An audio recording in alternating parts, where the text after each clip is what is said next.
किसी ने कहा कि जब तक शेर अपनी कहानियां खुद लिखना नहीं सीखेंगे, जब तक शेर अपनी कहानियां खुद लिखना नहीं सीखेंगे, तब तक अपनी कहानियों में शिकारी खुद को महान बताते रहेंगे। वाह वाह वाह वाह वाह। मैं एक मतलब और दो तीन शेर पढ़ता हूं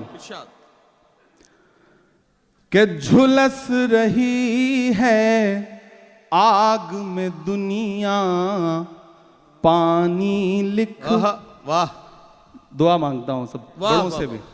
झुलस रही है आग में दुनिया, पानी लिख। वाह वाह वाह। झुलस रही है आग में दुनिया, पानी लिख। क्या कहना। मुश्किल की जंजीरें खींचा, आसानी लिख। वाह वाह वाह वाह। मुश्किल